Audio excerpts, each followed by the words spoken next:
Hello, welcome to the Authentic Role-Playing Podcast, featuring independent DMs and GMs of tabletop role-playing games. My name is Alexis Smolensk, and I'm coming to you from Calgary, Alberta, in Western Canada.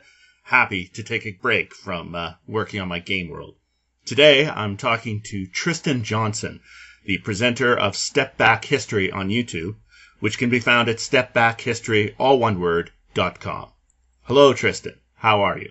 Hey, Alex. How are you doing today? I'm well. Now, for those unfamiliar with the podcast, I'll just explain that we're ordinary, everyday role players. We're not celebrities. We're not experts. We're just people running our own games. Some of our guests have been doing this for a long time, and some are just starting. Now, the latter describes you, does it not, Tristan?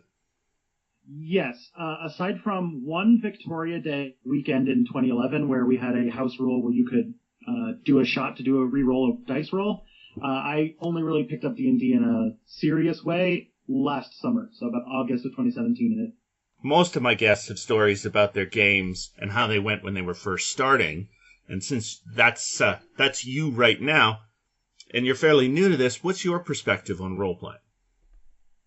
I think it's really interesting. So I live downtown in Toronto, and what I'm finding is that the people that I end up playing with fairly often are artists, actors, and I think that it's a really great hobby, something that gets you out of the passive forms of entertainment that you see fairly often today. I think that's something that it's really striking with millennials because it's something that really breaks out of watching a YouTube video, listening to a podcast, playing a video game. It's really something that gives you that unlimited, open-ended ability to really just play with your situation. And D&D's wonderful. D&D and other role-playing games, wonderful penchant for getting into weird and ridiculous situations. It sounds like you're being pulled along with a wave. Is that more or less how you're experiencing this? Oh yeah, very much so. I know that 2017, I think, is Dungeons & Dragons' most successful year since like sometime in the 80s, and I definitely got into it because of the success of, specifically for me, the Adventure Zone, which is a actual play podcast. But I know that a lot of people are getting into it because of that. I guess I should probably say that it was something that I always had in the back of my head as something I wanted to get into, and it was something that was always like, I should do that someday. But what really gave me the kick in the pants to do it was moving to a new city, because I moved here just around the same time, and that really gave me a really good excuse, because when you move to a new city, you don't know anybody. It's a really great way to just get that first initial group of friends. Right. So how exactly did you get started? Did you get invited somewhere, or did you just show up at a game store? Or what was the exact moment? The exact moment would actually be on Facebook. I was going to look for a D&D group when I moved to Toronto, and I knew I lived near a game store, but I know that also Adventures League, the official way to play, is very different and very strange. I didn't really want to get into game store culture quite yet. So I looked around and thought, who could I find online? And I looked on, surely, big city, there should be like a D&D Slack or something. And I eventually found a Facebook group that was there. I put a post saying, hey, I want to play in a game. I'm new. Who would take me on? And I eventually found a guy who found a guy, and I ended up in some guy's apartment. Well, a lot of people say they don't know how to get a game together. You suggest that they just go straight to Facebook. That was my experience, but I'm also lucky that I live in a really big city. It might be harder if you live in like the suburbs or if you live in a more rural area, but there's also a lot of people getting together online to play. So if you feel like that is the limiting issue, I do think that Facebook was good for me, but there's probably online communities and all sorts of social media spaces to find what you're doing. Okay, now you're managing a game, yes? Yes, I am managing 2.5 games. And what games are you playing? What have you tried so far? All of them are your fairly typical D&D 5th edition games, because that's what the new stuff coming out is, and that's what's played by the most people. Are you getting a chance to play as well? Yes, I am playing in one campaign. I'm playing 2 role-playing games and on 2 different nights, but one is Dungeons & Dragons and one is a game called Sprawl, which is like a powered by apocalypse cyberpunk type thing.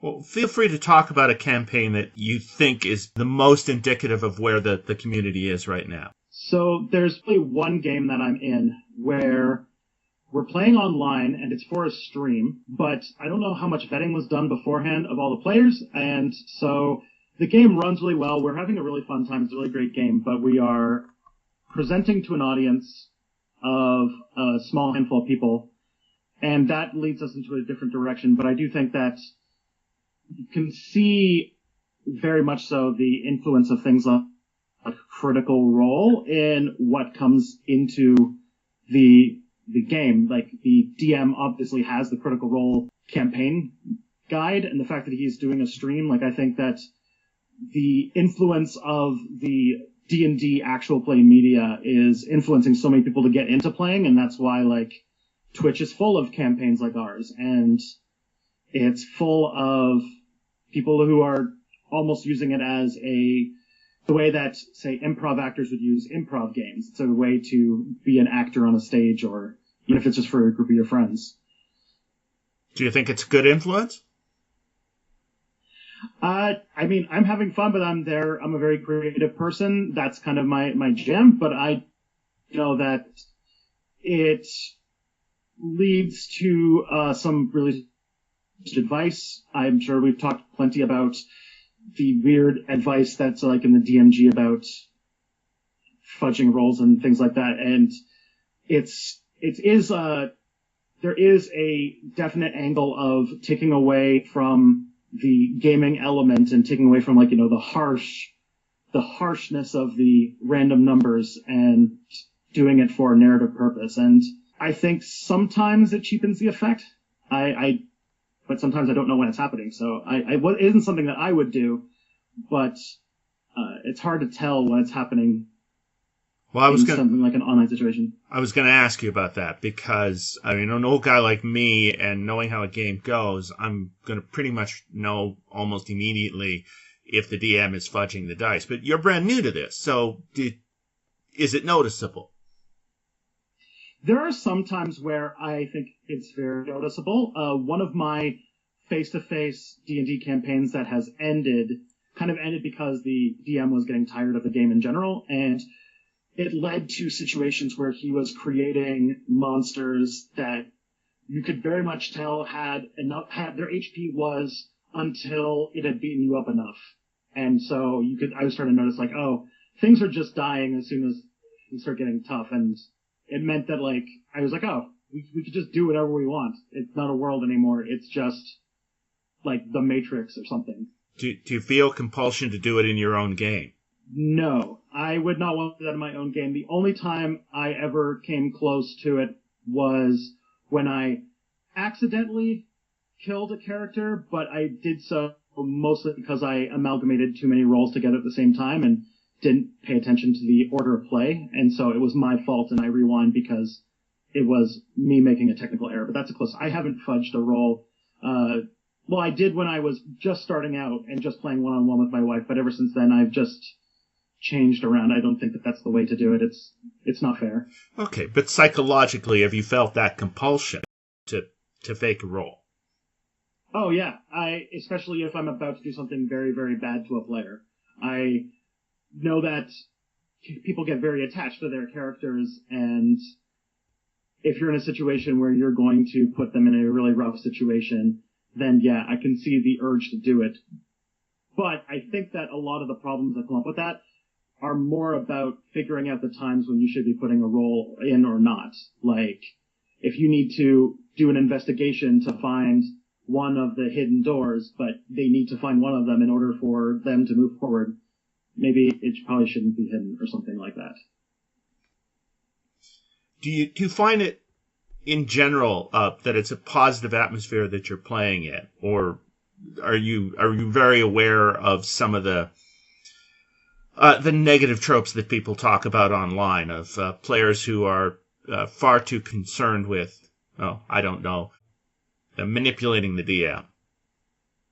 I definitely seen some of that. It's starting to creep up the more that I start playing with more experienced players. the newest campaign that I've started is with experienced players, and I can definitely tell them doing things that come from knowing the book, like knowing the monsters, knowing things, and like dealing with that a kind of psychological trick of the metagame knowledge, like the distance between what I know and what the character knows. But I do see that, yeah, there are players that will take a mile if you give them a yard, especially when it comes to things like little quirks of mechanics. And you have to be really hyper aware of things. And I do know that there are people who see D&D as a game that's very much, I feel like they have like a video game goggles on or something like that, that they see it as a series of mechanics that they find to game the most possible. And I think it hasn't come up in my games yet. Either I haven't noticed it, or I've just been very lucky with the players that I've had at my table. Well, that's really interesting. The more experience they have, the more dangerous they are. Especially if they've run themselves, and I imagine this is more common as editions get older, because there's going to be players who have run themselves and have memorized the monster manual. You have to start throwing more and more interesting curveballs at them in order for them to not just know their way through what's going on. And how's that for a new DM? It's kind of difficult because I'm just trying to find my feet at the moment, but I also take a little bit of a challenge that I can latch onto. I found that because it's 5th edition, it's the most like active edition, which means that there's lots of people online who are making more content for it, especially because 5th edition is designed to have the ability to make your own content easier. And so there's a lot of stuff online, so I try to find weird, obscure things to use or play my at making my own stuff, which has been a bit more difficult, but not terribly hard. I've had more fun designing adventures and designing the world and then finding cool things to put into it. And I think that there's been a lot of really great creativity out there that's helped me out. But it does mean that it's me trying to outwit or keep on top, or like it's like being a referee for a soccer game when you've got way more experienced soccer players on the field who can game the rules for you and call your cards and everything like that. So, well, there's a lot of people who say that gaming the DM is the game. How do you feel about that? I think that there's definitely an angle to that, especially because DMs all have their own separate styles, and I think that leads to you having to at least adjust your playstyle to get into whatever type of game they're running. Like, for example, the game that I'm playing in right now has a DM who loves throwing what he thinks are impossible encounters at us and just being like, you figure out how to make it work. And I'm not going to hold your hand to do anything, but I have had DMs that I've played with who are very much like, this is story. We're just like telling a story through this gaming method. And it's not surprising that that DM has since like given up on D&D as a game platform. He's moved on to the Powered by Apocalypse. He's the one I'm doing the Cyberpunk campaign with. Okay. Because that's more in his area. Now, it's funny, I'm listening to you and I'm thinking about when I first started myself and how much gaming that I did right in that first year. At that time, we were all in high school and we had time in the evenings to set up games. So we were playing 3 or 4 times a week. You sound like you're getting a lot of gaming in. How often a week do you play? I would say as a player, it's 2 nights a week, and as a DM, it's 1 night a week. There's a lot of people who really envy you that. I am very lucky. I am a creative. I have a very understanding partner who actually plays, and yeah, I'm just very lucky about being a creative, being an academic, and living in a really good location for it. So I know that I am very, very lucky. Do you find it hard to get good advice? Very much so. I think that as somebody who is also a YouTuber, I'm starting to notice covalent issues, which is that there's a lot of passion for people who are wanting to learn how to do set activity, how to do YouTube, how to do how to DM properly. And then there's a lot of advice out there, but a lot of that advice is more capitalizing on people who are really passionate about something in order to either rack up watch time or sell a product. And so what you find is a lot of search optimized, very basic advice that is very surface level and not very deep. So it doesn't teach you, it teaches you about something. It tells you that something exists, but doesn't tell you how to do said thing, because how to do said thing is usually reserved for their book or their product that they're selling, or they're just trying to build an audience so that when they do put products on the market, they can rake in big bucks.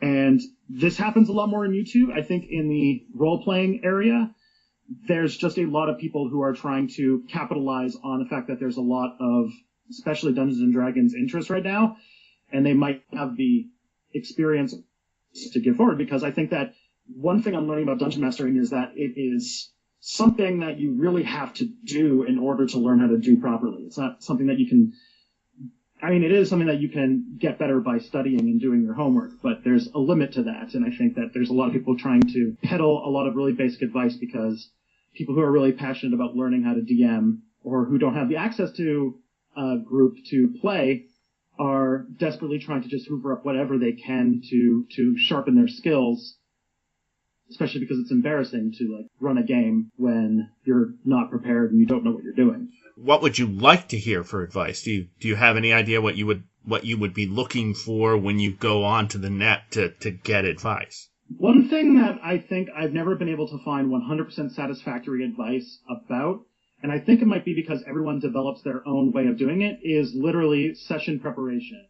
It seems that like there's no really good format. There's no way to document it. I have heard everything from have an index card and then just improvise your way through it, to having very detailed world Bibles that have literally everything planned out before you even get started so that nothing is too done. And I'd love it if it was not just theory, but it was like, this is literally the step-by-step checklist of things that I do when I am preparing something. And I would really like that.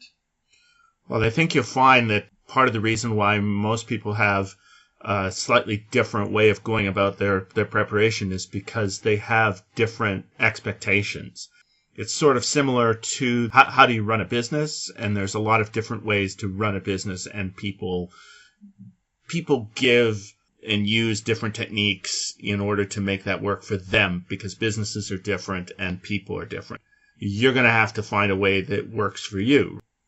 But you'd like to see more detail about how it's working for other people? Yeah, I would like have this dream YouTube channel where some DM, like a really successful one, really experienced, literally puts a camera up and is like, all right, I'm down and make my next session or make my next town or something like that. And it would literally be them writing down the things they're doing, going through their thought process and showing you exactly what their notes look like and how they find things, all that kind of stuff. I think that you have a little bit of that very practical hands-on advice online, but it's for like other parts of running a game, like usually stuff to do with miniatures and sets, but not so much for how do you design your characters, and not just like what makes a character nice, what is the theory of character going to writing class, but like what does you experienced dungeon master do when you're like, all right, I need the blacksmith of this town, how do I make them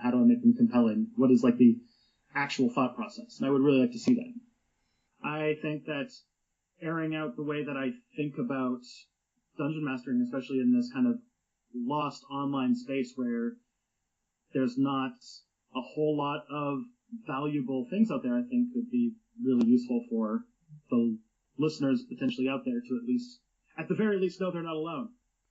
Well, that's one of the mandates, definitely, is I'm looking to give people the impression, the reason why I want to talk to just anybody, I want to give people the impression that they are not alone in this, that the experiences that other people are having are similar to the experiences that the listener is having.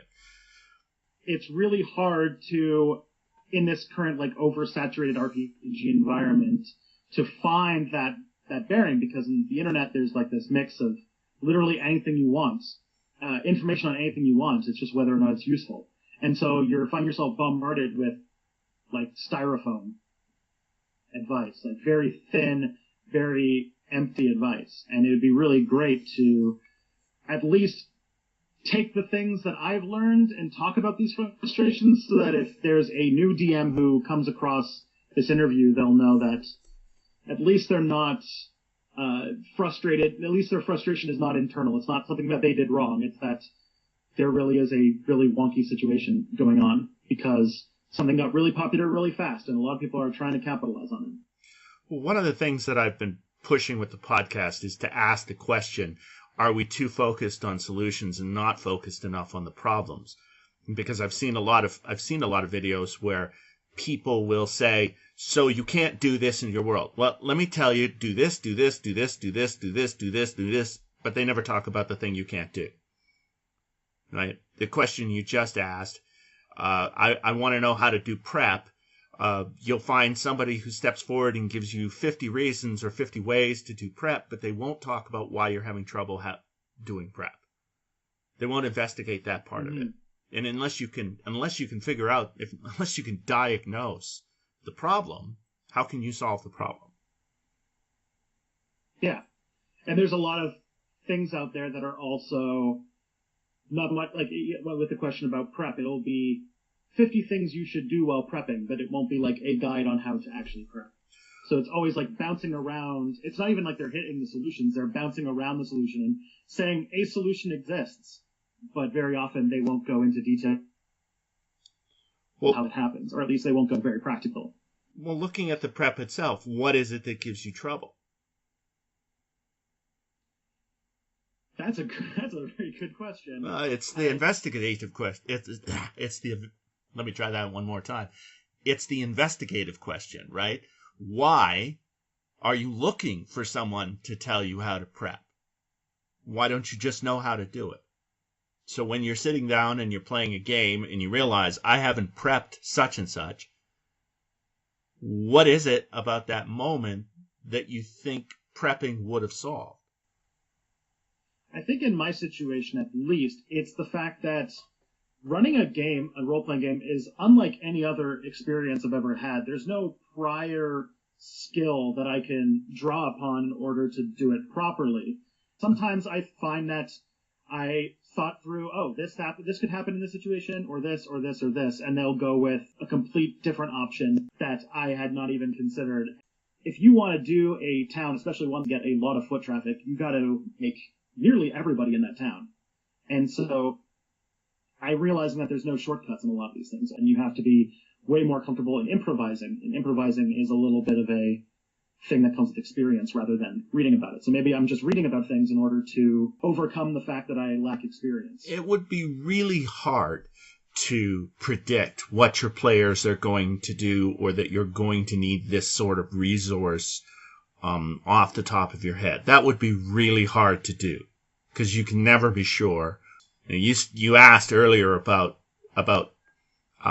having somebody, put a camera on their having somebody film them prepping. Yes, that you'd like to have that. Mm-hmm. Well, if you had watched me prep today for my game, you'd have watched me do nothing but move pages around on my computer and notice that there were little gaps or holes or bits and pieces in rules that I've designed long in the past that I would just take a moment and write a sentence there or a sentence here and then move on. I think after you've run a lot of games, the day-by-day preparation relies on as much improvisation as you can pull out off the seat of your pants, because you know that you can't prep for these things. Yeah, that's kind of the charm of the role-playing game. Yeah. I guess then the reason that I obsess over these things, the reason why I've read probably much more than the average person who's been playing as long as me, is because I lack that experience to just be able to understand or be able to come up with something compelling. And I am realizing now that it's a thing that just comes by doing it a lot. And so if I'm rusty, it's because I'm new at this, and it's not something that I should feel ashamed of, but it's something that, it's like watching football or something and saying, I'm not playing like I'm an Argonaut, so therefore I suck. But it's no, you gotta train these muscles. You gotta do this a lot in order to have a more comfortable thing. And I think that the areas where I feel the least competent in my DMing are the situations where it just comes by doing it a lot. Well, I concur that you shouldn't blame yourself.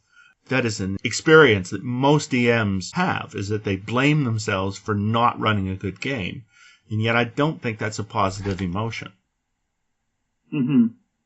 If we have a bad game, then everybody around the table is either going to accept that sometimes bad games occur, or they're going to be the kind of people you never want to ever play with again. I think it actually hits on another thing, and maybe this is where the juice of the podcast comes out, because you can work through these problems in like a bigger way. And I think that comes from my approaching role-playing from the perspective of listening to the Adventure Zone and watching Gravel and following all these actual play things. And that is, I'm seeing it too much like a performance and a show, and not so much as just a game played with friends.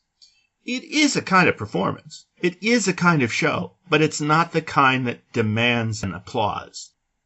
So then when you're like running a game and say, your elf comes in and is super obstinate with the shopkeeper and asks for things he doesn't have and complains about the price, then I imagine just on a little legal pad you'll write down, the elf pissed him off. Well, think about, you're running a store, you yourself, or you're a customer in a store, and you see somebody go into a store and behave that way in real life. What would you expect the store to do? Someone coming into the store, I imagine they would want to sell them things. Well, maybe, but also, if you're a store owner, you yourself own the store, and you have this customer who's come in, and he's not buying anything, and he's being rude, and he's making the other customers feel uncomfortable, what are you going to do about that?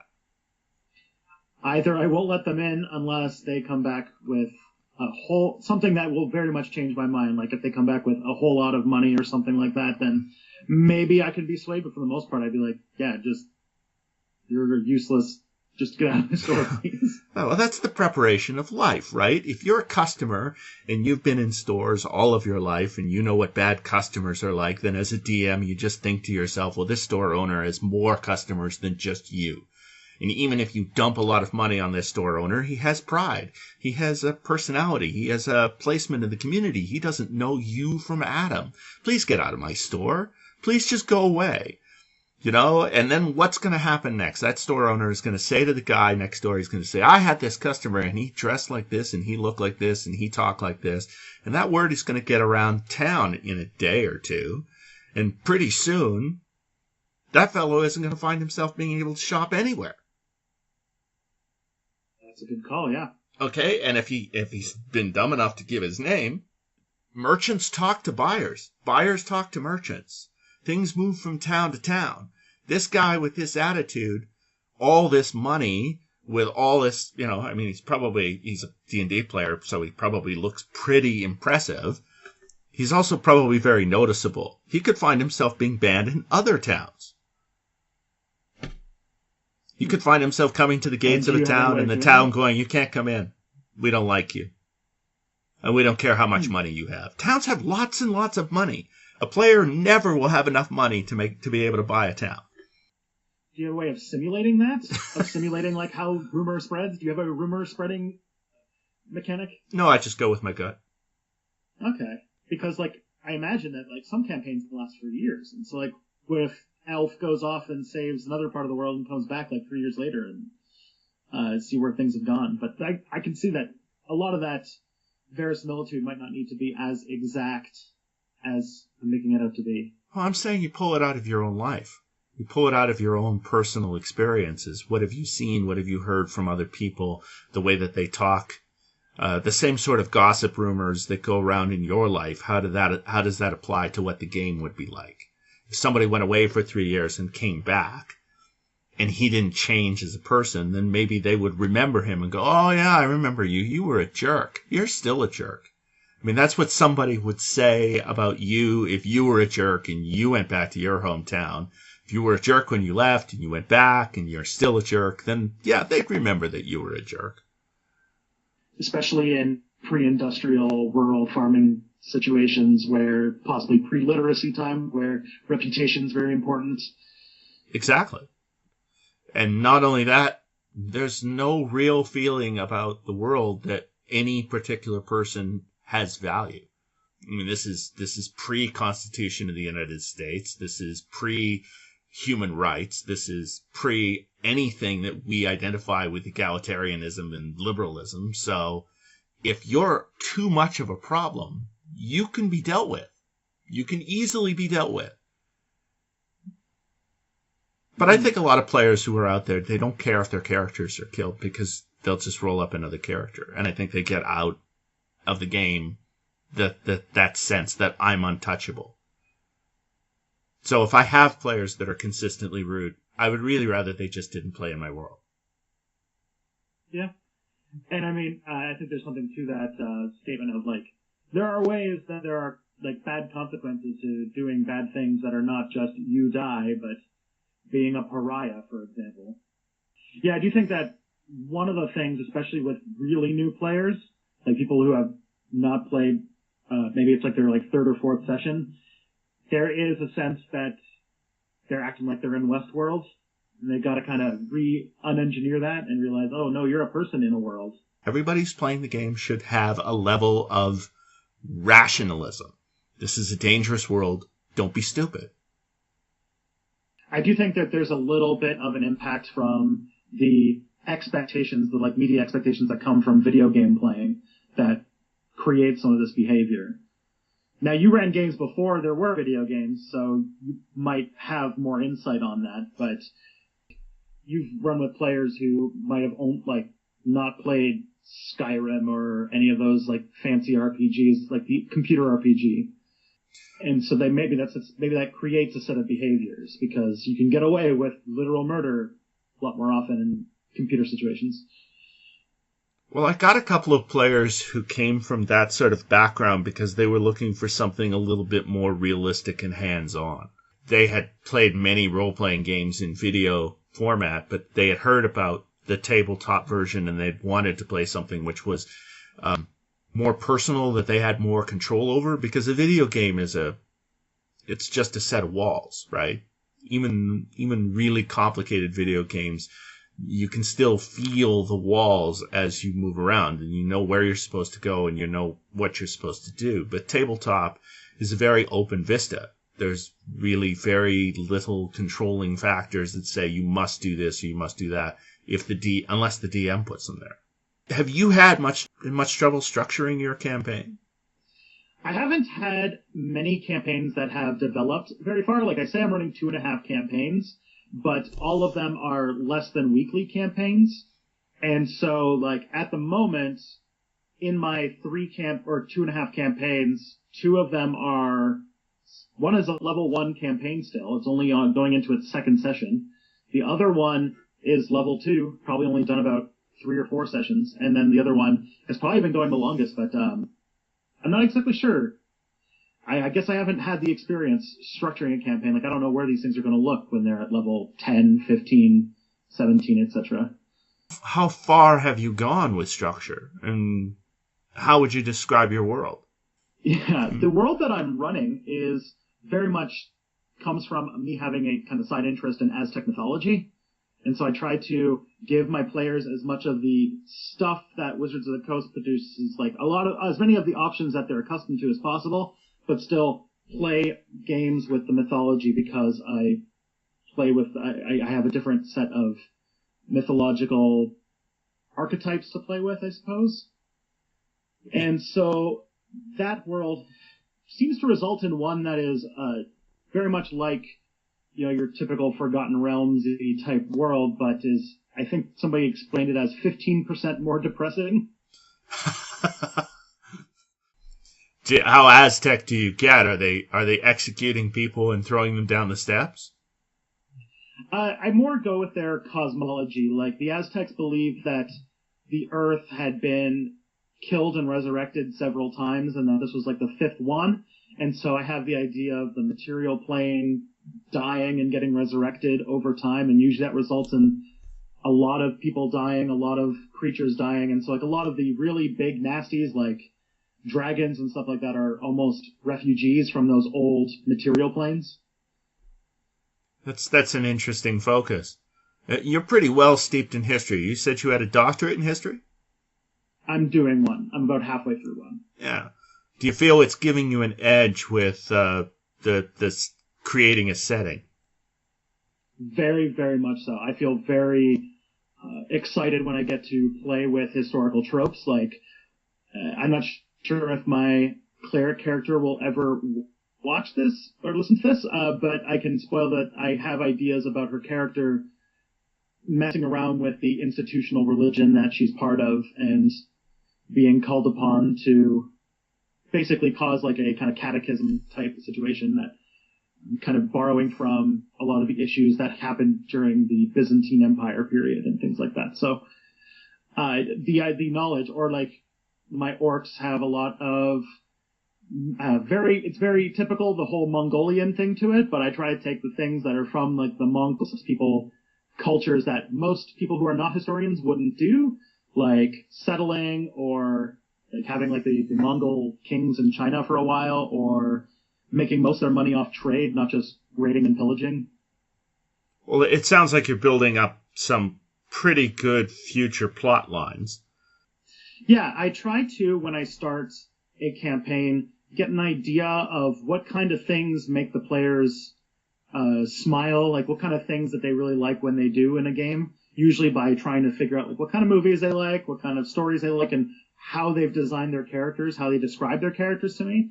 And then I try to see if I can make something really cool happen and give everybody a really interesting circle to go around. I haven't fully done it yet, so I have to see how it actually works out, but that's kind of the process I go for doing that.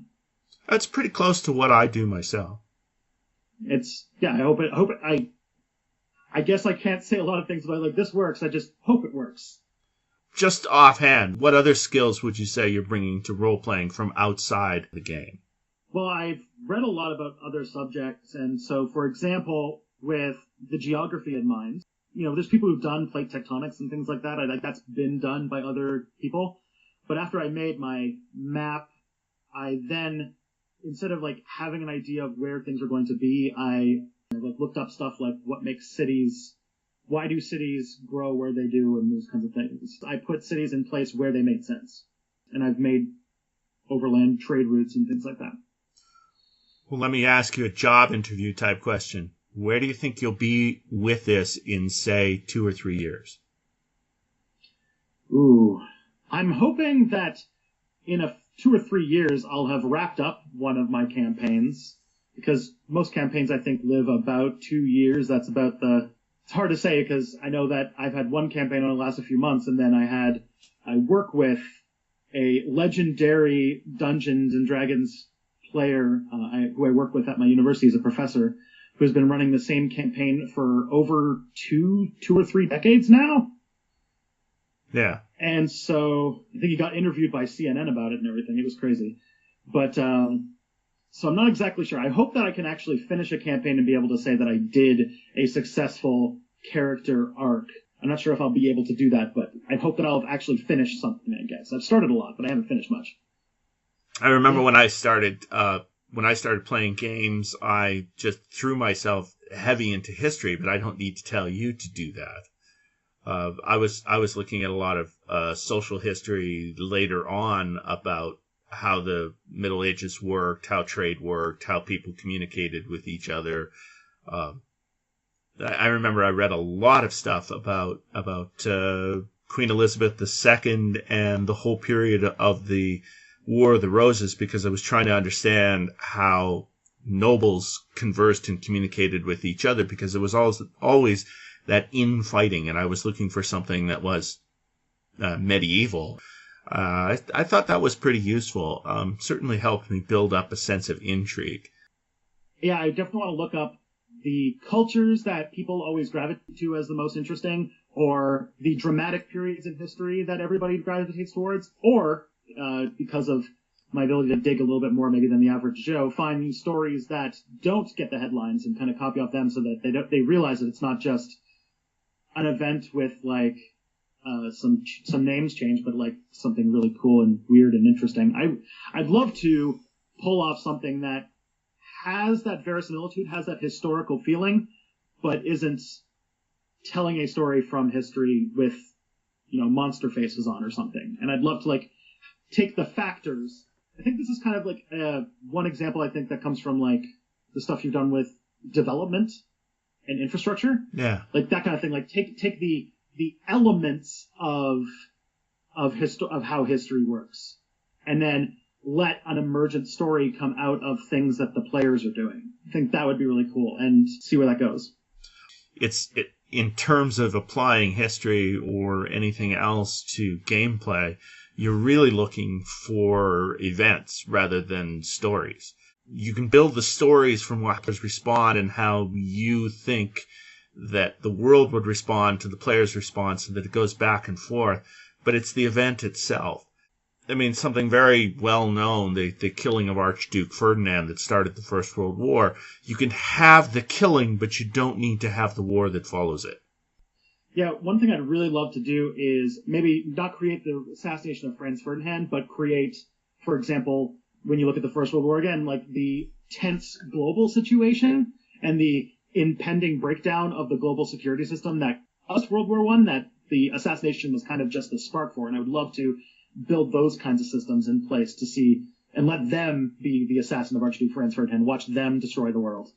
Oh, sure. You can step back. You can set the whole thing back 5 or 10 years and let the players feel the tension building up between the various states. And then at some point down the road, you can hand the player the sword or whatever the weapon is, the effective gun, and say, hey, would you mind doing this? And the player's thinking, oh, well, that's no big deal. I'm just killing a noble. Where could that go? How bad could that be? And then have the player be responsible for all of the rain that follows. Oh, I love that kind of thing. I've done that sort of thing myself.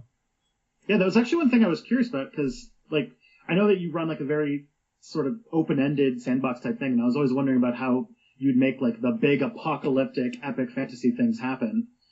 Oh, well, I can tell that story pretty easily. The players found themselves in possession of a holy article, and in order to sustain the life of one of the collection of players, they had to give the holy article back to the person that the holy article belonged to. So they went through the process of doing that until finally discovering that because the holy article was part of a dead religion, the person that it belonged to was dead and was in a tomb. So they simply, in their minds, had to return the article back to the tomb. But when they got to the tomb, they found that the tomb contained a mummy who was willing not to kill them as long as they were willing to give the article. But since they didn't know how much power the article had, and the mummy clearly did, the players were in the position of, do we hand this mummy unknown power that may come down and haunt us at some point later in the campaign? So what they did is they handed the mummy the power, and then they got the hell out of town. Cool. So that's the kind of stories I'd love to. That's the kind of stories I'd love to do. I'd love to put them in crazy situations, and then if I could say in 2 or 3 years, I'd love to have one of those slow burning big stories actually happen and see how I'd do it. But I imagine they were talking about it. Oh yeah, they were. Well, I think we will call it. Alrighty, Alexis, thank you so much for letting me come on your show. Oh, you're very welcome. So, thank you, Tristan. Thank you. It's good to hear from someone who is just starting out. Are you sensitive about that, given how long time players tend to describe themselves in decades played? No, I take it. I will take a line from one of my favorite musicals, and I'll say that maybe I'm not experienced, but I'm young, scrappy, and hungry, so I make up for it with enthusiasm, I hope. Well, my guest has been Tristan Johnson today. I'm Alexis Smolensk, and you've been listening to the Authentic Role-Playing Podcast. Please use the subscriber button and subscribe. If you're looking for more advanced content about Dungeons & Dragons or how to run the game, visit my main blog at Tao of D&D, or buy my books, How to Run, An Advanced Guide to Managing Role-Playing Games, or The Dungeon's Front Door. Both are available on Amazon, iBooks, or Lulu. Or you can visit my game wiki, which can be found at the blog Tao of D&D's Wiki. You can also visit my third blog, Tao's Masterclass, for point-by-point recommendations on how to be a better dungeon master. You can find links for all of this content in the description below. I wish you the very best for your campaign, and I urge you to keep listening to the podcast and keep reading about D&D and keep working on your world. We're all trying to make D&D a better game every day.